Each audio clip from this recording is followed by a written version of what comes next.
Hinduism is one of the largest religions in the world, with well over 1 billion followers. It is a vast religion that has had tremendous influence over world history, particularly across Asia. However, there's a lot of misinformation about this religion, which often stems from a lack of understanding. The religion has various different denominations, sects, and schools of philosophy, yet most Hindus don't self-identify with any specific one. These traditions are broad, and they differ significantly in their metaphysics, philosophy, and orthopraxy, and yet we group them all into the category of Hindu.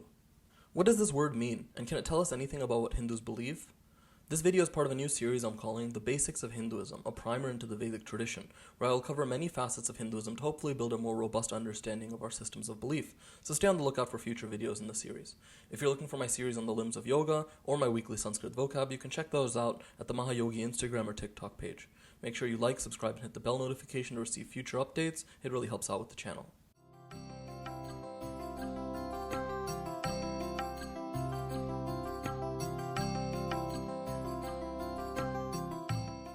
The word Hindu comes from Old Persian and descends from the Sanskrit word Sindhu. Both the Persian and Sanskrit languages stem from the same root, yet they undergo some linguistic changes. One such change is the replacement of the sa sound with the ha sound. Thus the word Hindu derives from the Persian name for the river Sindhu, which became the word Hindu, known as Indus in English.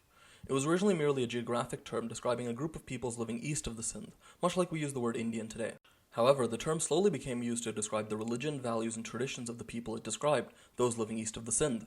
As such, a term that was originally geographical and non-specific eventually came to have the specific connotations it has today. The word Hindu doesn't tell us much about the religion of these people, and being an exonym, that is, a name given by an outside group to describe an inside group, it is not likely how most people following that religious system self-identified prior to the late medieval period. So, it may be more useful to understanding what it means to be Hindu if we look at some of the internal endogamous terms that have been used as a form of self-identification. One of the more popular terms used for this tradition we're trying to describe is Sanatana Dharma. This term, which literally translates to the eternal law or the eternal duty, has grown in popularity since the 1800s as movements to reclaim Hindu identity have become more well known.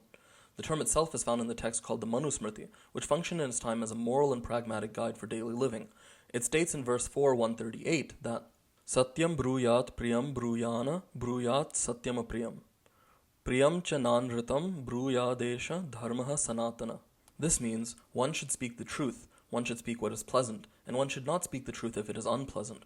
One should not speak what is pleasant if it is false. This is the eternal dharma. Medhatithi, a commentator on the text, notes that this is referred to as the eternal law because, quote, the Veda is eternal, hence the law laid down in the Veda is also eternal. Another text, known as the Bhagavata Purana, describes the eternal dharma as being derived from the Shruti Ganan, or the group of Vedic scriptures. From this definition, we get a clear picture of what defines the group we're discussing. A Hindu, or someone following Sanatana Dharma, is one who accepts the Vedas as a primary authoritative text in some capacity. In a later video, we will cover the Vedas and what the argument for their eternality is. Another related term used to describe the system is Vedika Dharma, meaning the Vedic law or the Vedic duties, and this term is the one I prefer to use. First, it makes the source of these traditions explicit, the Vedas. The word dharma is used by other traditions to describe themselves, such as Buddhism and Jainism, and as such the term Sanatana Dharma can, and often does, lead to confusion as to what's being discussed. Further, the term Vedika Dharma is more commonly found across the works of philosophers and theologians across traditions we refer to as Hindu, often in contrast with Bodha Dharma or Jaina Dharma, referring to Buddhism and Jainism respectively. We see that this word dharma, meaning duty or law, is often used as meaning system or philosophy, and contrasting the Vedic dharma from the Buddhist or Jain philosophy aids in specificity. Now, there is grounds for criticism with this term. Some claim that because there are traditions and scriptures we understand to be Hindu that are actively often critical of the Vedas in part, that the term doesn't adequately capture them. Further, most Hindus don't refer to the Vedas directly at all in the day-to-day, instead following traditions that rely on secondary scripture.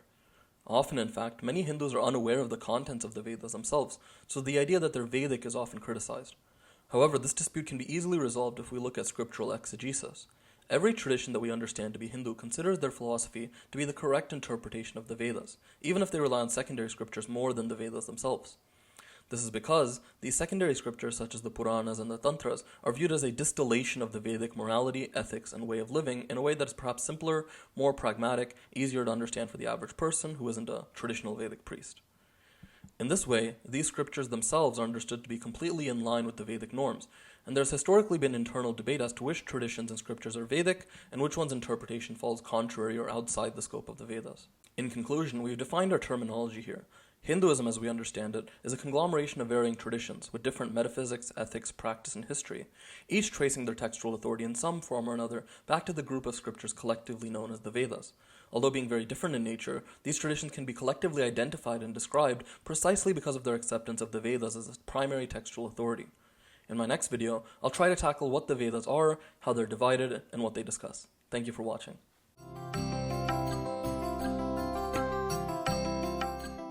If you want to support content like this in the future, subscribe to the Mahayogi on Instagram and TikTok, as well as this account. I cannot stress how much I love my supporters, as without you I'd be unable to make this type of content. I'll be making a Patreon soon, and when that's up I'll notify you, so if you'd like to support my content monetarily, you're free to do so. There will be perks available for people who donate, like, early video access, that kind of thing, and all of that information will be available when the Patreon is up. Thank you again.